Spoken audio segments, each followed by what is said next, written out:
bisub talaata ñaari fan ci weeru juin atum 2020 nekk na talaata joo xam ne nii diggante Mbàkke ak Touba dootuñu ko fàtte. la ko waral nag di ay jàmmaarloo yu tar yu am diggante ñenn ci ndaw ñi doon ñaxtu ak takk der yi. lii lépp nag mu ngi am ci bis bi nga xam ne nii ñenn ci kuréel yi yore lépp lu jëm ci wàllum dem bi ak dikk gi xàppati na ñaari fan yoo xam ne nii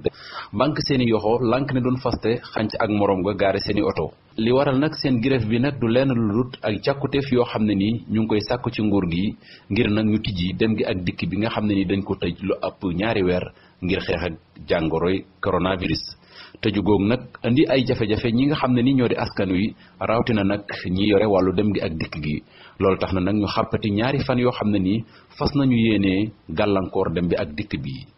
tax na nag ñenn ci ndaw ñi wàcc ci télé bi ngir nag wane seenu naqar.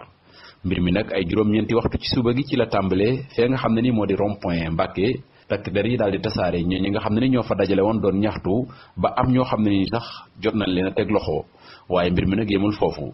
diggante fukki waxtu jàpp fukki waxtu ak benn fukki waxtu ak ñaar ci la nag mbir mi daal di ëpp ay yoxo fii ci rond point garage bu njëkk bi ci Touba. ndaw ñi dajaloo nañ fi taal ay pneu gàllankoor dem bi ak dikk gi yëkkati ay xeer sax sànni ko ci yenn ci ay oto yoo xam ne nii njort nañ ne ñoom kat dañoo àndut ci li nga xam ne ni moo di grève bi. ci anam boobu nag ci la takk der yi ñoom itam dal di ñëw tàmbalee soqi li nga xam ne moo di ay grenade lacrymogène tasaare mbooloo mi ñu dàqante ci ay roq yu fasantikoo ci garage bi ak li ko wër. am na ñenn ci ñi nga xam ne ni sax ñoo doon ñaxtu ñun teg loxo waaye amut nag kenn koo xam ne ni gaañu nga ci moo xam muy way takk der yi wala ñi nga xam ne ni ñoo di ñi doon ñaxtu. daanaka lu ëpp ñeenti waxtu kenn demul kenn dikkul mu nekk loo xam ne nii bu fekkee mas naa am Touba itam bu méttee ni guléet ñu ko fi door a gis.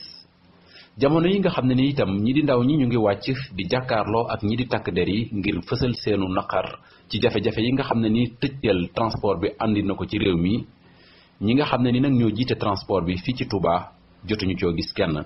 ba tey itam kilifa yi itam déggaguñu kenn àddu ci situation bi nga xam ne ni dëkk bu tedd bi xëy na ko am. grève boobu nga xam ne itam ñenn ci syndicat transporteurs yi amal nañ ko ci biir réew mi donte ñëpp ànduñu ci indi na ay gàllankoor bu baax a baax ci dem bi ak dikk bi rawatina diggante Mbàkke ak Touba. ñoom ñi nga xam ne ni nag ñooy ñenn ci syndicat yooyu ñu ngi yëkkati sax ay baaraamu tuuma di ko joxoñ ki nga xam ne moo di seen jëwriñ di Omar Youm nekkat jafe-jafe yi loxoom génnu ci. dem nañu sax bay naqarlu bu baax a baax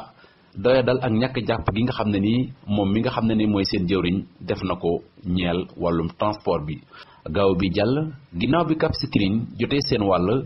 guddeeg altine gi jàpp talaata waa Njaareem génn ci mbedd mi tey ji nag ci talaata ji waa Touba ñoo génn ci mbedd mi. li ko waral nag du lenn lu dul ay jafe-jafe yoo xam ne nii nenan ñu ngi koy ñaxtu ñeel état d'urgence bi gàllankoor na seenub liggéey ba indi leen ay jafe-jafe. kon ndax jotut ñi nga xam ne ni ñoo ŋànk réew mi indi ay saafara ci mbir mi nga xam ne nii gis nañ mu tàmbali di xeeñ ci réew mi.